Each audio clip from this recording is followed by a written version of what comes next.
আসসালামু আলাইকুম রহমতুল্লাহি ওয়া বারাকাতুহু। প্রিয় সম্মানিত ভিউয়ার্স, কাছে কিংবা দূরে দেশ ও প্রবাস, আশা করি সকলেই ভালো আছেন এবং সুস্থ আছেন। চলে আসলাম নতুন আরেকটা এপিসোড নিয়ে। আজকের ভিডিওতে মূল আলোচ্য বিষয় হচ্ছে আপনাদের জন্য একটা খুশির খবর দেব এবং কিছু কথা বলবো। আশা করি ছোট্ট ভিডিওটা সকলেরই ভালো লাগবে এবং বিশেষ করে যারা দূর প্রবাসে থাকেন তাদের করে এমন ন্যাচারাল ভিডিওগুলো অনেক বেশি ভালো লাগে, কারণ আমি নিজেও একজন ইরাক প্রবাসে যখন থাকতাম দেশের পথ ঘাট মাঠ সবুজ শ্যামল এইগুলো সবচেয়ে বেশি ভালো লাগতো। তো এটা হচ্ছে আমার ঘাসের জমি, এই পাশ দিয়ে কাটা হয়ে গেছে, তো তাই আর অল্প একটুখানি কাটা বাকি আছে, একদিনকার ঘাস দুদিনকার ঘাস। তাই ভাবলাম যে একটু সার দিয়ে দিই, অন্য পাশেও ঘাসের জমিনে আবার ঘাস কাটার উপযুক্ত হয়ে গেছে। তো যাক, বর্তমান দেশের যে পরিস্থিতি, আলহামদুলিল্লাহ এখন তত্ত্বাবধায়ক সরকার আসুক আর যেই আসুক না কেন, যার অধীনেই সুস্থ নির্বাচন হোক না কেন, সর্বপ্রথম যেটা আমাদের করা একান্ত বিশেষ প্রয়োজন সেটা হচ্ছে দ্রব্যমূল্যের দাম কমিয়ে দেওয়া। আর উন্নতি করে হাসিনা যে খেল দেখাইছে, উন্নতির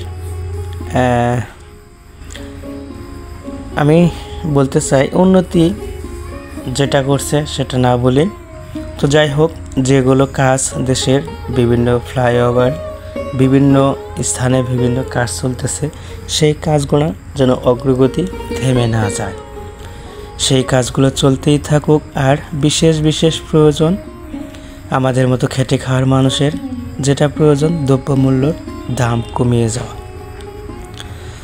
তো এই দেশটা স্বাধীন কিন্তু এমনি হয়নি।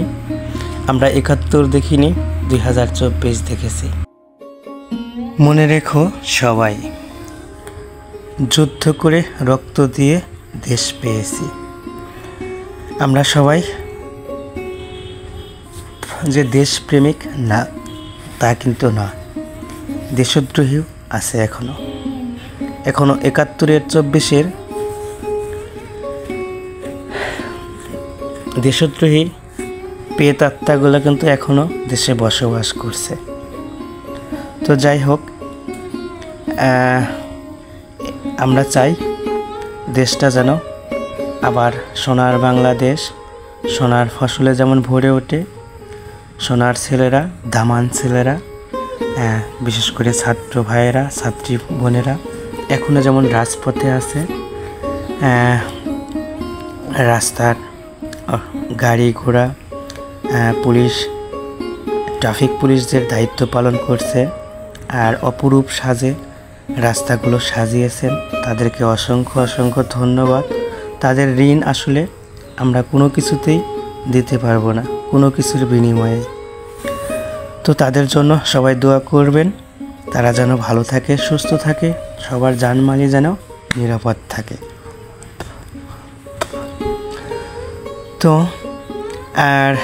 আর একটা কথা বলতে চাই, আমি একজন ক্ষুদ্র মানুষ, যেটা আমার মতে মনে হয় প্রয়োজন দেশের এগ্রিকালচার এই সেক্টর, যেমন প্রবাসীরা আছে, প্রবাসী ভাই বোনেরা, প্রবাসীর থেকে আপনারা সুনজর দিবেন, খেটে খাওয়া দিনমজুর যারা সোনার ফসল ফলায় তাদের দিকে সুদৃষ্টি দিবেন এবং গার্মেন্টস শ্রমিক, এক কথায় সমস্ত ধরনের খেটে খাওয়া মানুষদের দিকে একটু সুনজর দিবেন, সুদৃষ্টি দিবেন, এটাই বলতে চাই।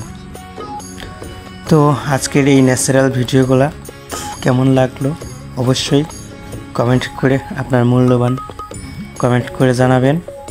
আর একটা খুশির খবর দিতে চাই, সেটা হচ্ছে আগামীকাল থেকে আমার খামারের নতুন আর একটা খামারের কাজ শুরু হচ্ছে। আর A to Z ইট থেকে টিন কাঠ সব কিছু মিলিয়ে A to Z আপনাদের সাথে শেয়ার করব, যে কত হাত ঘর, কত টাকা খরচ হলো আর কয়টা গরু রাখার মতো স্পেস তৈরি হলো। তো সাথেই থাকবেন সম্পূর্ণ ভিডিওগুলো দেখার জন্য আপনাদের আমন্ত্রণ রইল। আর ইতিমধ্যে যারা আমার ছোট্ট চ্যানেলটি সাবস্ক্রাইব করেছেন তাদেরকে অসংখ্য অসংখ্য ধন্যবাদ। আর আপনি যদি নতুন হয়ে থাকেন প্লিজ একটা সাবস্ক্রাইব করে villagelife.com ইউটিউব চ্যানেলের পরিবারের সদস্য হয়ে যাবেন। আর প্লিজ আপনাদের কাছে কিচ্ছু চাই না, যদি আমার ভিডিওগুলো ভালো লাগে তাহলে একটু কষ্ট করে একটা কমেন্ট করবেন, একটা লাইক দিবেন।